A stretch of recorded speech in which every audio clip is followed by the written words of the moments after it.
Bom dia a todos.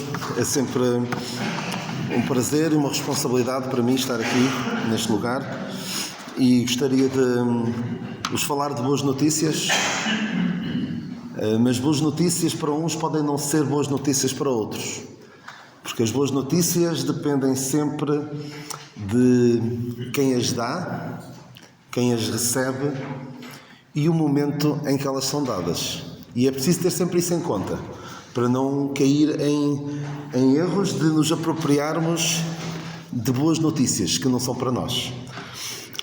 Como estava a dizer, uma mesma notícia pode ser boa ou má dependendo de quem a dá, quem a recebe e o momento em que é dada. Eu vou dar aqui só alguns exemplos para vermos como isto de facto acontece. Eu dizer à minha mulher, vendi o nosso carro. Pode ser uma boa notícia, porque era algo que nós queríamos fazer, precisávamos de nos desfazer daquele carro e é uma coisa boa. Mas também pode ser uma coisa má se, devido à situação económica em que nos encontramos, precisamos de nos desfazer do carro. Pode ser uma boa notícia, pode ser uma má notícia, dependendo do contexto. Vou trabalhar para fora. Se for um filho jovem, ambicioso, que tenha desejo de se valorizar profissionalmente e, infelizmente, os trabalhos muito qualificados e que bem remunerados, que é o que muita gente deseja, não estão cá, ou estão em Lisboa, ou estão no estrangeiro, muitas vezes, não é?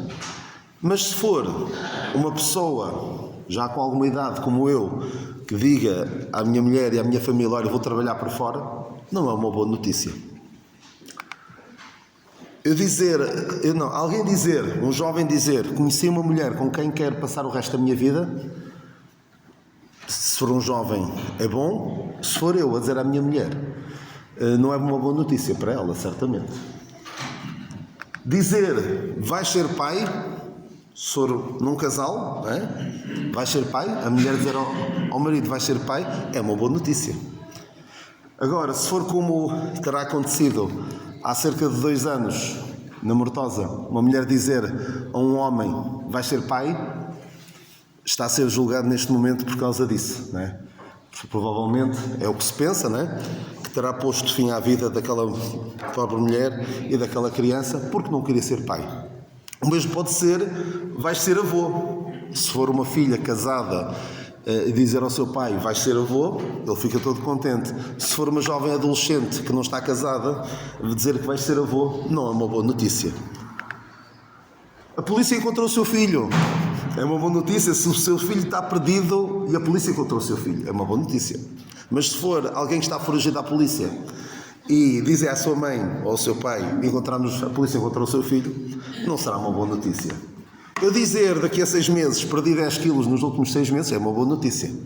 Agora, se for, ele não está cá, mas se for o nosso irmão Simão a dizer que perdeu 10 quilos nos últimos 6 meses, não é uma boa notícia. Portanto, as boas notícias dependem de quem as dá, de quem as recebe e o momento em que é dada. É preciso ver o contexto.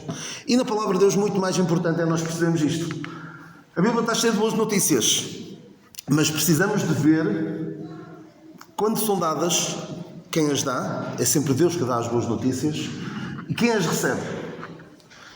Porque há boas notícias, nós vamos ver alguns casos de boas notícias que foram dadas e que nós não podemos aplicá-las para nós hoje, mas na altura eram boas notícias.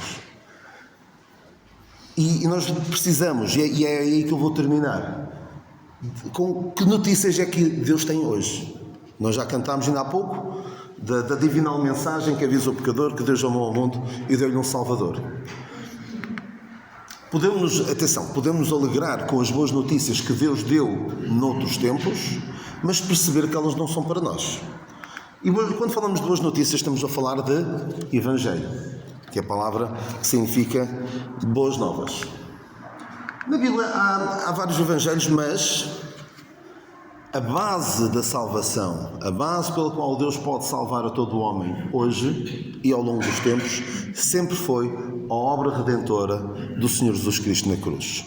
Por isso é que a Igreja reúne-se, no nosso caso semanalmente, para lembrarmos este facto decisivo na existência de cada um de nós. porque é esta a base pela qual Deus pode ser justo e justificador daquele que crê. Deus, graças à obra redentora do Senhor Jesus Cristo, Ele pode em simultâneo dizer: eu sou justo, o pecado foi castigado, mas também pode ser amor, porque uma vez que alguém pagou o preço, eu agora posso salvar a todos, aqueles que pela fé se chegam a mim. E a salvação sempre foi um dom de Deus, pela graça, por meio da fé. Só que a forma como as pessoas mostravam a sua fé era diferente. Vamos ver alguns exemplos. E o homem, qual é a obrigação do homem? Deus fez tudo. Deus fez tudo, não deixou nada que nós pudéssemos agora melhorar a obra da redenção, a obra da salvação que Deus deu. É uma afronta para Deus alguém chegar-se a Deus e dizer: Deus, aquilo que tu fizeste não é suficiente, não chega. Eu tenho de fazer algo para melhorar isso. Eu já tenho bastantes anos, mas eu costumo lembrar daquela... Devem-se lembrar, os mais velhos, os mais novos não se lembram. Mas se calhar dos mais novos até Raquel se lembra disso, porque é da área dela. Há uns 13 anos, para aí, houve uma senhora que quis restaurar uma imagem de Cristo com a coroa de espinhos, não sei se recordam. Foi em Espanha. Uma amadora quis restaurar aquela pintura e fez uma coisa horrorosa. Eu por acaso não tenho aqui a imagem, mas se vos mostrasse a imagem, os mais velhos lembrar-se-iam: pois é, aquela imagem foi muito comentada na altura. Ela tentou pegar numa obra que estava um pouco danificada e estragou-o por completo. E alguém que, perante a obra da salvação de Deus, que não tem nenhuma mancha, aquilo que estava ali algumas coisas estragadas, perante algumas sem mancha, quer melhorar, só vai estragar. E é uma afronta para com Deus. O que o homem tem de fazer é ouvir a boa notícia que Deus dá e obedecer. Mais nada, não tem nada que inventar. O problema é que Deus fez, há um provérbio que diz: Deus fez o homem perfeito, mas eis que eles buscam muitas invenções. O homem inventa. O homem gosta imenso de inventar. Até quando Deus deu a lei à nação de Israel, eles não descansaram enquanto não inventaram mais leis. Gostam muito de inventar. E é preciso perceber que ele nem sempre diz a mesma coisa. Vamos ver aqui só, muito rapidamente, qual era o Evangelho, quais eram as boas novas para Adão e Eva. Vamos lá ver, só destaquei aqui esta passagem. Mas quando Deus fala com Adão e Eva, as boas notícias eram muito simples. Diz assim, Gênesis 2,16: E ordenou o Senhor Deus ao homem, dizendo: De toda a árvore do jardim comerás livremente, mas da árvore da ciência do bem e do mal dela não comerás, porque no dia em que dela comeres, certamente morrerás. Eram boas novas, eram boas notícias. Estas boas notícias não são para nós hoje. Claro que nós podemos analisar e ver e alegrar-nos com o facto de Deus dar instruções muito simples. Os ingleses e os americanos têm uma expressão: you had one job. Só tinhas um trabalho para fazer, que era não comer do fruto, era só isso. Mas certamente, se cada um de nós estivesse naquela situação, também certamente não faríamos diferente de Adão e Eva. Isto eram as boas novas para Adão e Eva. Para Noé, um pouco mais à frente, alguns capítulos à frente, Deus viu que Noé era um homem justo e reto, e que se desviava do mal. Penso que era assim, que diz aqui, andava com Deus, exatamente. E no versículo 13 diz assim, versículo 8: Noé, porém, achou graça aos olhos do Senhor. Estas são as gerações de Noé. Noé era varão justo e reto em suas gerações. Noé andava com Deus. Versículo 11: A terra, porém, estava corrompida diante da face de Deus, e encheu-se a terra de violência, e viu Deus a terra, e eis que estava corrompida, porque toda a carne havia corrompido o seu caminho sobre a terra. Então disse Deus a Noé: o fim de toda a carne é vindo perante a minha face, porque a terra está cheia de violência. E eis que os desfarei com a terra. Faz para ti uma arca de madeira de gófer. E depois continua e dá aquelas instruções. O que é que Noé fez? Obedeceu. Era o Evangelho, eram as boas novas de Deus para Noé.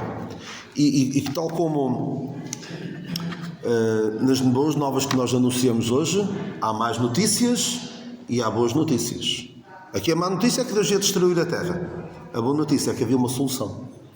Há sempre uma solução. Deus tem sempre uma solução, que é a sua salvação, sempre com base na obra redentora do Senhor Jesus Cristo. Abraão. Deus também pregou o Evangelho a Abraão.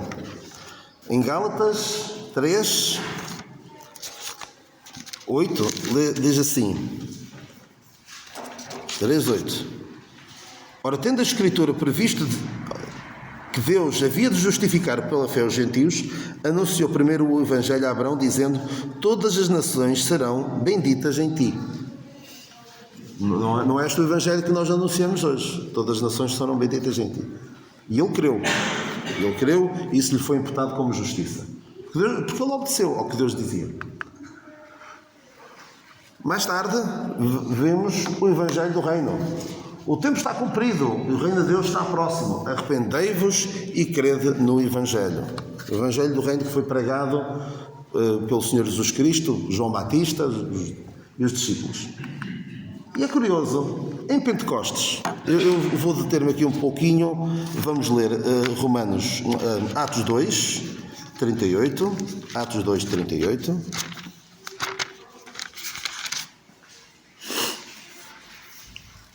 Mas vamos um bocadinho mais para trás, no versículo 36. Pedro está no dia de Pentecostes a pregar para a nação de Israel. E o que é que ele está a dizer? Ele está a acusar a nação de Israel do mal que fez ao crucificar o Senhor Jesus Cristo. Saiba, pois, que com certeza toda a casa de Israel, que é esse Jesus, a quem vós crucificastes, Deus o fez Senhor e Cristo. E ouvindo eles isto, compungiram-se em seu coração e perguntaram a Pedro e aos demais apóstolos: que faremos, varões e irmãos? E disse-lhes Pedro: arrependei-vos e cada um de vós seja batizado em nome do Senhor Jesus Cristo para perdão dos pecados e recebereis o dom do Espírito Santo. É muito curioso. O seguinte, quando nós hoje anunciamos o Evangelho da graça de Deus, numa situação ideal,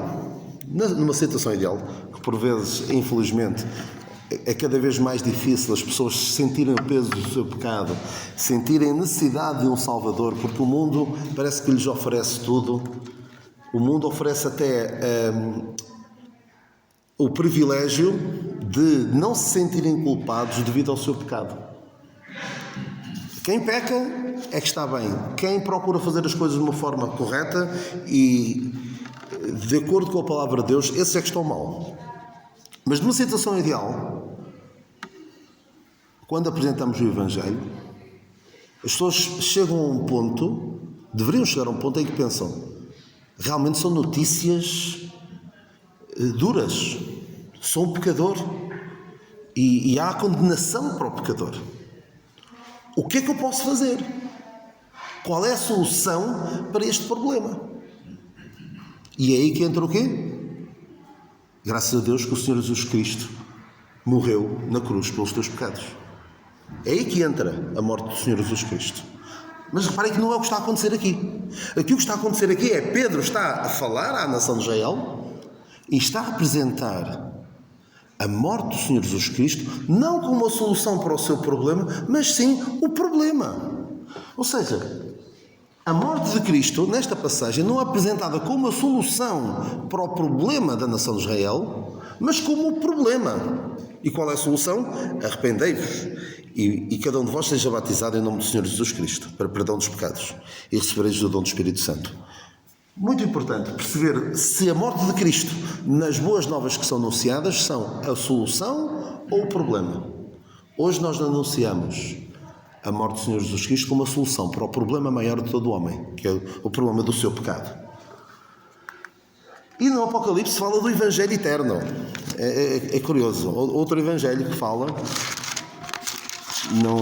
vamos lá rapidamente, Apocalipse 14. E vi outro anjo voar pelo meio do céu e tinha o Evangelho eterno para o proclamar aos que habitam sobre a terra e toda a nação e tribo e língua e povo, dizendo com grande voz: temei a Deus e dai-lhe glória, porque vinda é a hora do seu juízo, e adorai aquele que fez o céu, a terra e o mar e as fontes das águas. Vários evangelhos que nós lemos na Bíblia não são sempre os mesmos. Não é sempre, as notícias não são sempre as mesmas. E eu gostava de nos detêssemos aqui um bocadinho com esta passagem. Já devem ter lido, quando o Senhor Jesus Cristo fala do sermão profético, em Mateus 24 diz: e este Evangelho do Reino será pregado em todo o mundo, em testemunho a todas as nações, e então virá o fim. Este Evangelho vai ser pregado em todo o mundo. E depois vem o fim. E o apóstolo Paulo, em Colossenses 1, diz que fala da esperança que vos está reservada nos céus, da qual já ouvistes pela palavra da verdade do Evangelho que já chegou a vós, como também está, onde? Em todo o mundo.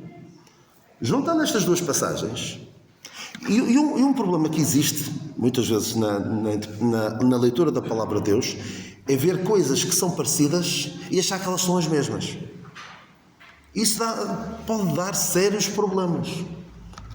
Sérios problemas até na forma como apresentamos o Evangelho. Eu vou dar-vos um exemplo, não está aqui, mas eu gosto de falar desse exemplo. Isto pode ser o mesmo Evangelho. Está a dizer que o Evangelho será pregado em todo o mundo e depois vem o fim. E depois diz ali que o Evangelho já está em todo o mundo. E vem o fim. Pode ser o mesmo Evangelho? Precisamos de perceber que não são a mesma coisa. Eu vou dar-vos outro exemplo de confusões que às vezes se fazem, pegam-se em passagens que são parecidas. Parece que diz a mesma coisa, mas não diz a mesma coisa. São coisas distintas. Parecidas, mas distintas. Como as palavras parónimas. Palavras parónimas são aquelas palavras que são parecidas. Alguns lembram-se das palavras homónimas, homógrafas e homófonas, não é? Algumas têm o mesmo som, algumas escrevem-se da mesma maneira, algumas escrevem-se da mesma maneira e dizem-se da mesma maneira. E há outras que são as palavras parónimas, que são parecidas. Por exemplo, intervir e entrever. Não são a mesma palavra, são parecidas, e vocês provavelmente lembrar-se-ão de exemplos mais simples, de palavras que são muito, muito parecidas, mas não querem dizer a mesma coisa. Eu vou dar-vos um exemplo. Eu agora não me recordo se é em Mateus 10, sei que é em Mateus, em que o Senhor Jesus Cristo diz: todo aquele que me confessar diante dos homens, eu confessarei diante do meu Pai, não é? Todo aquele que me confessar, eu vou só ver se é Mateus 10, o Armando já deve ter descoberto. É este, não foi preciso o Armando desta vez. Mateus 10, 32. Portanto, qualquer que me confessar diante dos homens, eu confessarei diante do meu Pai que está nos céus. Mas qualquer que me negar diante dos homens, eu negarei também diante do meu Pai que está nos céus. E alguns já me ouviram falar disto, Romanos 10, em que o Senhor revela a Paulo, e Paulo diz assim, Romanos 10, 9: a saber, se com a tua boca confessares ao Senhor Jesus e em teu coração creres que Deus o ressuscitou dos mortos, serás salvo. Fala aqui de confessar, tanto num como no outro. E algumas pessoas, algumas delas bem intencionadas, outras não sei se bem intencionadas, passam a ideia à pessoa que está a ouvir o Evangelho de que ela precisa de confessar ao Senhor Jesus Cristo publicamente. E o que é que fazem? O que é que fazem em alguns sítios? Chamar aqui à frente, não é? E eu percebo a ideia, é de ajudar aquela pessoa que está convicta da situação em que se encontra, da sua necessidade de se reconciliar com Deus, de ouvir esta nova do Evangelho e recebê-la. Pode precisar de alguma orientação e vir ali à frente pode ajudar. Penso que essa é a ideia. Mas também é um efeito perverso, que é, hoje converteram-se não sei quantos, e às vezes há pessoas que se convertem em certos sítios de eventos evangelísticos, convertem-se. Há pessoas que se convertem todos os dias e tem esse efeito perverso. Porquê? Por causa da questão de financiamento, de números, também existe isso, infelizmente. E até uma frase que eu já ouvi há muito tempo de um irmão nosso, o Paul Washer, que dizia que na Roménia, crentes romenos diziam: por favor, não mandem mais missionários americanos para aqui, porque se fosse verdade, eu não sei se estou a citar bem, se fosse verdade o que os missionários americanos dizem, toda a Roménia já se tinha convertido 10 vezes. É claro que está um bocado exagerado, não é? Porque há esta ânsia de mostrar números. E não é assim que Deus funciona. Deus quer salvar a cada alma individualmente, sem grande espalhafato, sem grande aparato. Não é assim que Deus opera. Não estou a dizer necessariamente que alguém vir aqui à frente e dizer: eu sou do Senhor, eu aceitei o Senhor Jesus Cristo como meu único e suficiente Salvador. É motivo para darmos graças. Não estou a dizer: não se faz isso. Mas pode haver um efeito perverso. E é uma história que eu já ouvi há muito tempo e já a contei, mas provavelmente muitos não a terão ouvido e poderão beneficiar desta história. Havia uma senhora que era crente e o marido não era. E ela levava a cultos evangelísticos. Porque houve tempos onde era normal, era bastante usual haver cultos de evangelização de vários dias seguidos em certas localidades. Vinha um pregador famoso que tinha esse desejo e esse trabalho de vir e juntava-se as pessoas que tinham desejo de ouvir.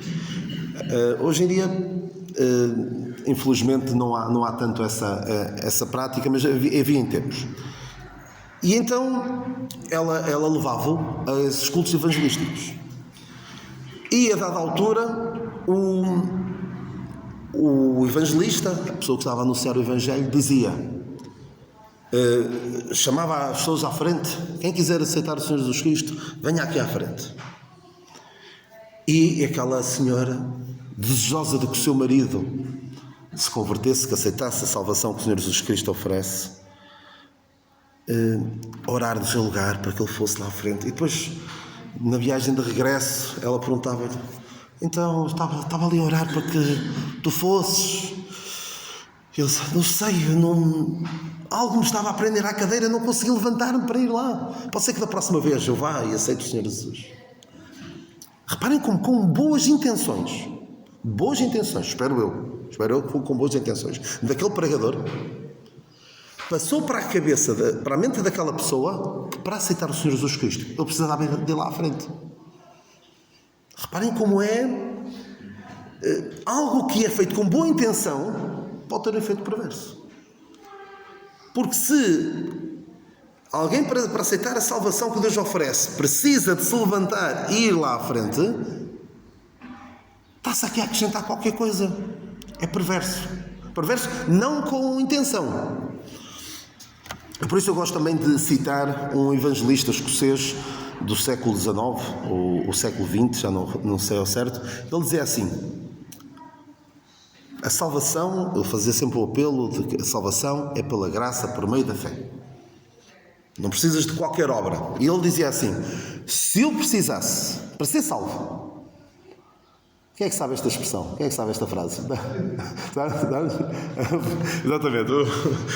Alguns já estão a fazer assim, né? Porque já sabem qual é. Se eu para ser salvo precisasse de querer o Senhor Jesus Cristo e vergar o meu dedo mindinho, o meu dedo indicador,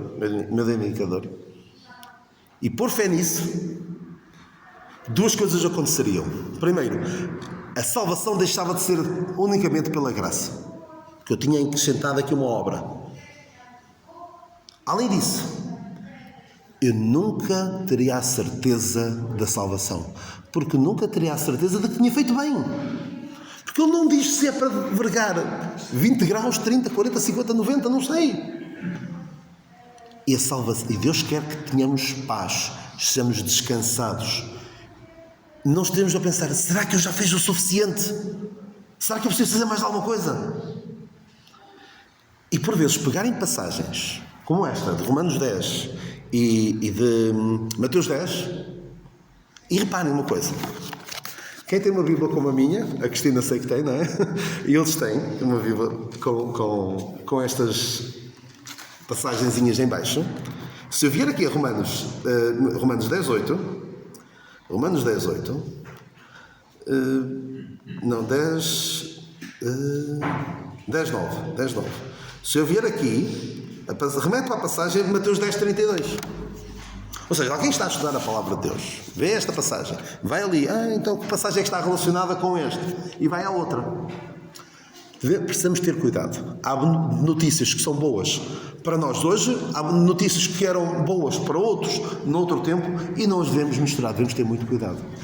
Pode, mesmo que seja com boa intenção, podemos estar a cometer erros. Há uma história, esta aqui alguns ouviram-me na escola dominical, e por isso eu vou contá-la muito rapidamente.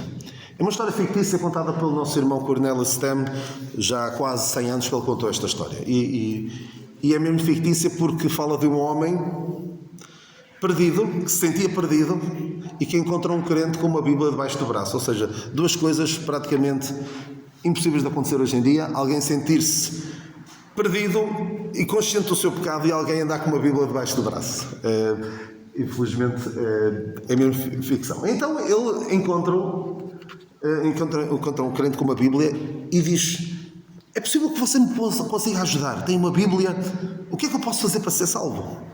E ele pega em passagens, como nós faríamos: Romanos 3:23, Romanos 6:23, João 3:16, João 14:6 e outras passagens assim, e mostrou-lhe como poderia ser salvo, como poderia chegar até Deus. Basta querer, é só querer. É tão simples, não pode haver coisa mais simples. Eu queria te apresentar um evangelho, mas a seguir alguém ouve e diz: não, você precisa fazer obras. Vai a Tiago e diz: olha, a fé sem obras é morta. O homem é justificado não só também é justificado pelas obras.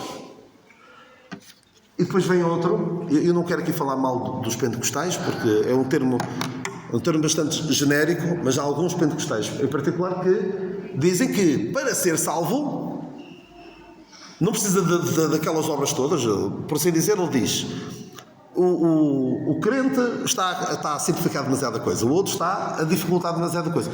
A Bíblia diz, é claro, Atos 16 diz, não, Marcos 16, todo aquele que crer e for batizado será salvo. Então crer e ser batizado é salvo, é o que diz. É tão simples, não é? E depois vem outro pentecostal, daqueles mais radicais, e dizem: não, lê o que está a seguir diz: estes sinais seguirão. Portanto, se não tiveres aqueles sinais, é porque não és salvo. E depois ainda aparece outro para ajudar à festa e diz, o adventista diz: não, tens de guardar a lei. Tens de guardar a lei. E particularmente o sábado, que é aquilo que distingue o verdadeiro crente. Pobre homem perdido, não é? Só queria saber como ser salvo. E depois de ouvir tudo isto, com a Bíblia na mão, então como é que é?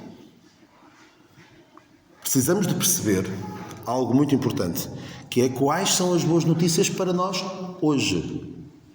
As boas notícias para Deus hoje. E eu vou deixar-vos em suspenso até ao fim, está bem? Não, mas vocês sabem, infelizmente ou felizmente, muitos que passam por aqui, por estes bancos, semana após semana, muitos são salvos pela graça de Deus, outros nós não sabemos. É a decisão de cada um. E por vezes não é falta de informação, é falta de decisão, falta de reconhecimento da necessidade que tem.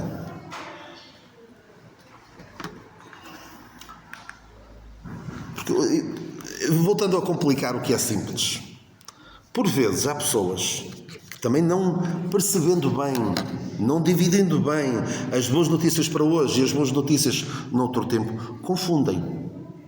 E mesmo na sua exposição do Evangelho, complicam o que é simples. Confundem fruto com raiz. Não confiem num agricultor que não saiba a diferença entre um fruto e uma raiz, está bem? Eu confundo coisas. Eu sei que há coisas que comemos que são caulos, outras que são frutos, outras... Se perguntarem o tomate é um fruto ou é um legume, não sei. Mas se perguntarem a um agricultor, alguém da área, que não saiba a diferença entre fruto e raiz, desconfiem. Mas há pessoas que na apresentação do Evangelho confundem fruto com raiz. Aquilo que está na raiz da salvação com o que é fruto da salvação. Eu vou dar-vos aqui alguns exemplos. Por exemplo, há um crente australiano que faz um trabalho fantástico, que é o Ray Comfort. Não concordo com ele em muitas coisas, mas admiro a sua determinação em pregar o Evangelho. Vai para sítios que não são... Por exemplo, vai para a praia de Huntington, na Califórnia, que é um sítio que já conhecem certamente de imagens e de filmes, onde há muitas... E a Califórnia é... Desculpem lá, é o mais próximo do inferno que nós temos aqui na Terra, sem ofensa, mas é um meio muito hostil para com o Evangelho, para com a palavra de Deus. Ele vai para lá pregar. Só que quando ele está a anunciar o Evangelho, ele diz: Repent and turn away from your sins. Ou seja, arrepende e deixa o teu pecado e vem a Cristo. Isto é confundir fruto com raiz. O deixar o pecado deve ser uma consequência, deve ser algo natural. O crente, depois de salvo, querer deixar o pecado. Não é, eu primeiro vou pôr-me bem para depois Deus poder aceitar-me. Senão isso é como aquela história que eu vos contei do meu pai, que antes que viesse o INEM quis ir tomar banho porque não estava em condições, não queria que o INEM o visse todo sujo, porque tinha tido um acidente. Não vale a pena.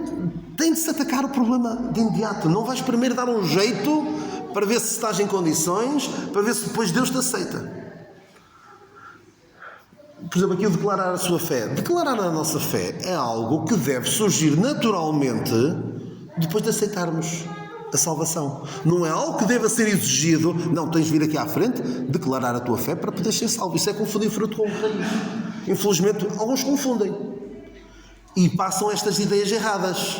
Que a pessoa... Reparem. Uma pessoa que estava a ouvir o Evangelho da Graça de Deus e ficou com aquela ideia. Precisava de ir lá à frente. E afinal não precisava. Podia aceitar o Senhor Jesus Cristo no lugar onde estava. Imaginem que quando o carcereiro de Filipos perguntou a Paulo e Silas: Senhores, que é necessário que eu faça para me salvar? Claro, nunca ninguém disse isto que eu vou pôr agora. Mas o que é que ele respondeu? Crê no Senhor Jesus Cristo e serás salvo. Simples. Mas alguns, claro que não vão dizer aquilo que vai aparecer aqui, mas complicam. Arrepende, deixa os teus pecados e ora a Deus, confessando os teus pecados e pede-lhe perdão, pede que te faça teu filho e vem morar em ti, fazendo dele o Senhor da tua vida, e deves fazê-lo publicamente, declarando de forma audível a tua fé e sendo batizado por imersão, ou expressão, ou derramamento, consoante as denominações, em nome do Pai, do Filho e do Espírito Santo. Não faz sentido estar a dizer isto tudo. Há aqui coisas que são de outros evangelhos, de outras boas notícias. E há aqui coisas que são uma consequência natural de nós abraçarmos a salvação que Deus nos oferece. Deixarmos o nosso pecado deve ser algo natural. Eu não quero pecar mais, eu não quero fazer mais aquilo que levou o meu Senhor Jesus Cristo à cruz. Pedir para que me faça seu filho, não, Deus faz dos seus filhos, não precisamos de pedir isso. É crer somente no Evangelho da Graça de Deus. Então vou terminar com... sim. Então que Evangelho é que nós pregamos? Paulo diz, esta é a palavra da fé que pregamos. E porquê é que eu me foco em Paulo? Porque Paulo diz que é o apóstolo dos gentios. Gentios que somos nós hoje. E é um Evangelho que não é segundo os homens. Não recebeu, nem aprendeu de homem algum, mas pela revelação de Jesus Cristo. E eu vou terminar, conforme já terminei noutra ocasião, com a Estrada de Romanos. De ouvirmos muitas vezes, vai entrando. Então o que é a Estrada de Romanos? A Estrada de Romanos é uma abordagem a expor o Evangelho da graça de Deus, a mensagem salvadora de Deus, que percorre várias passagens de Romanos. Porque, como eu vos disse, às vezes pegamos em passagens que estão em Mateus, ou que estão no Velho Testamento, ou que estão nos Atos, e podemos estar a pousar o pé em ramo verde. Porque depois basta andar um bocadinho para o lado, nas passagens, e estão lá a dizer coisas que não nos dizem minimamente respeito. Claro que, eu digo isto várias vezes, podemos sempre pegar em passagens do Velho Testamento, dos Evangelhos, do livro de Atos, do Apocalipse, eis que estou à porta e bato, o filho pródigo. Houve alguém que se converteu a ouvir Gênesis 5 e morreu, e morreu, e morreu, e morreu. Não vou dizer, olha, tem de ser só isto, se saírem daqui... Mas devemos ter algum cuidado e perceber que as boas notícias de Deus para nós hoje estão, por exemplo, e maioritariamente nas epístolas de Paulo, porque ninguém antes do apóstolo Paulo pregou o Evangelho da graça de Deus como nós anunciamos hoje. Mesmo Pedro, poucos anos antes, estava a dizer: arrependei-vos e batizai-vos. E ali, com Pedro, a morte do Senhor Jesus Cristo não era a solução, era um problema para aquelas pessoas. Então há aqui várias passagens, nós vamos percorrê-las rapidamente, e começamos com Romanos 3. Romanos 3, em que vemos um terrível diagnóstico. Um diagnóstico que ninguém quer aceitar. Ninguém gosta. Quem é que gosta de ter um mau diagnóstico? Eu há pouco menos de um ano tive um terrível diagnóstico. Já agora, no domingo passado, voltei a fazer o TAC. Ainda não vos sei dizer o resultado, mas irei saber, se Deus quiser, na terça-feira, e certamente vos comunicarei, seja qual for o desfecho. Irei dizer-vos, informar-vos de como é que a doença progrediu ou regrediu, se posso estar mais descansado. Posso estar descansado sempre, mas é mais fácil dizer do que viver. Foi um terrível diagnóstico, mas graças a Deus pelo terrível diagnóstico.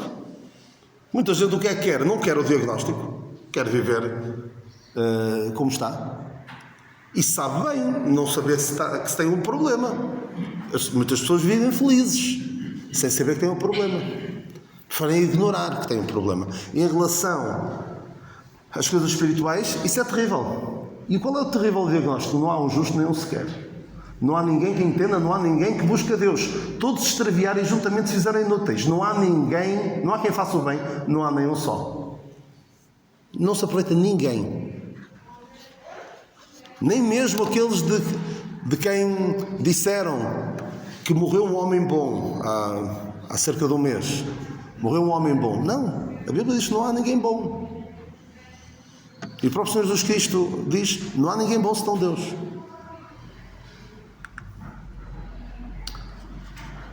E Romanos 3, 23, lemos assim: mas agora se manifestou sem lei a justiça de Deus, tendo testemunho da lei dos profetas. Isto é, a justiça de Deus pela fé em Jesus Cristo para todos e sobre todos os que creem, porque não há diferença, porque todos pecaram e destituídos estão da glória de Deus, sendo justificados gratuitamente pela sua graça, pela redenção que há em Cristo Jesus, ao qual Deus propôs para propiciação pela fé no seu sangue, para demonstrar a sua justiça pela remissão dos pecados antes cometidos sobre a paciência de Deus, para a demonstração da sua justiça neste tempo presente, para que ele seja justo e justificador daquele que tem fé em Jesus. Através da morte do Senhor Jesus Cristo, nós que todos pecamos e destituídos estamos da glória de Deus, podemos agora chegar até Deus, e Deus pode ser justo, simultaneamente justo e justificador. E para facilitar a vida ao Pedro, ia pedir o hino 125. Eis ali como Deus é, como Ele é justo e também é Salvador. Deus pode ser. E é por causa disso que nós morremos. Como por um homem entrou o pecado no mundo, e pelo pecado a morte, assim também a morte passou a todos os homens, por isso que todos pecaram. Lemos isto em Romanos 5, 12.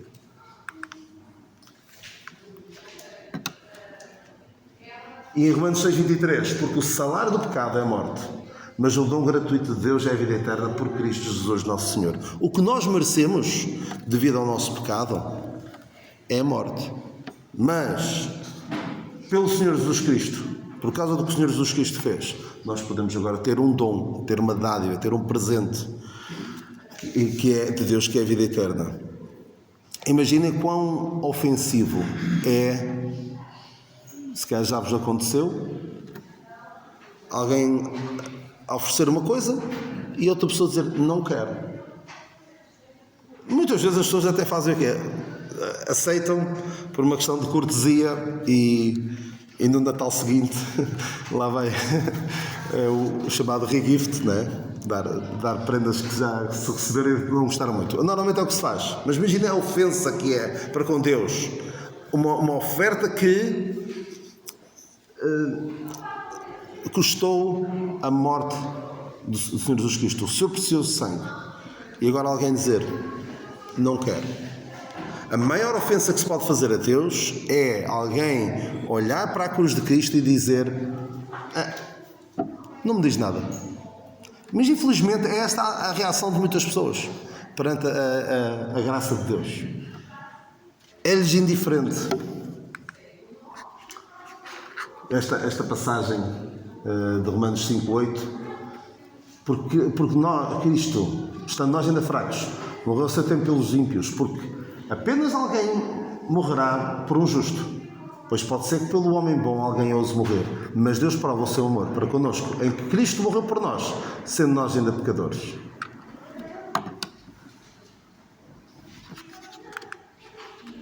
Esta passagem já vos li, se com a tua boca confessares ao Senhor Jesus e em teu coração creres que Deus o ressuscitou dentre os mortos, serás salvo. Lemos isto em Romanos 10:9. E atenção, claro que ali fala de boca, se com a tua boca confessares, não é? Então deve ser com a boca. Mas aqui claro que ele está a usar estas expressões em sentido figurado, porque também ninguém crê com o coração, não é? Com este órgão físico, não é com o coração. O coração está associado ao crer, tal como a boca está associada ao confessar.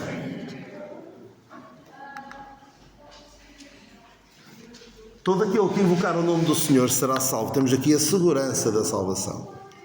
E perante todo este cenário tenebroso de como o homem está perdido, o homem não tem nada de bom para apresentar a Deus. E que este terrível diagnóstico, e que isto leva-nos a estarmos afastados de Deus, que isto leva à morte, mas que agora há uma solução. O dom gratuito de Deus é a vida eterna por Cristo Jesus nosso Senhor, porque Ele, por nossos pecados, foi entregue e ressuscitou para a nossa justificação. E diz aqui que Deus prova o seu amor para connosco, em Cristo morreu por nós, sendo ainda nós ainda pecadores. Temos aqui as boas notícias. E agora o que é que podemos fazer perante estas boas notícias? É admitirmos, é reconhecermos, Senhor, eu sou um pecador. Eu admito o meu estado de perdição perante Ti. Mas dou-te graças, porque Tu providenciaste um meio para que eu pudesse ser reconciliado contigo, pela morte e ressurreição do Senhor Jesus Cristo. Dou-te graças porque agora posso chegar até Ti. E crendo unicamente no Senhor Jesus Cristo como Teu Salvador, poderás ser salvo. Agora a questão que fica é: o que é que vais fazer com estas boas notícias? Há pessoas que recebem boas notícias e não querem saber delas para nada. É loucura. É loucura. E em termos espirituais, alguém rejeitar a melhor notícia que o mundo alguma vez conheceu é loucura. É assim que Deus chama ao homem. Chama louco àquele que não quer saber daquilo que Deus lhe oferece. Portanto, nesta manhã, queria apelar-vos a olhar para a palavra de Deus e perceber que nem sempre as boas notícias querem dizer a mesma coisa. Depende sempre do tempo em que elas são ditas, depende do destinatário, depende do tempo e também de quem as dá. E as boas notícias de Deus para nós hoje são quais? Crê no Senhor Jesus Cristo e serás salvo. É tão simples. não compliquemos. Que ninguém saia daqui a pensar, porque é uma coisa que me irrita quando eu ouço. Ou sei de alguém que está há anos a fio a ouvir o Evangelho e se lhe pergunta se está salvo, a pessoa diz, estou a fazer por isso. Nós não andamos a dizer isso, ninguém diz, pelo menos eu não digo. E acho que ninguém aqui de cima diz uma coisa dessas. Tens de trabalhar para... Não, é só querer. E quem ainda não fez, está à espera de quê? Vai rejeitar esta boa notícia? Não seja que nenhum de vocês caia nesta tragédia, a maior tragédia que o homem pode conhecer. O Senhor nos abençoe e um bom domingo para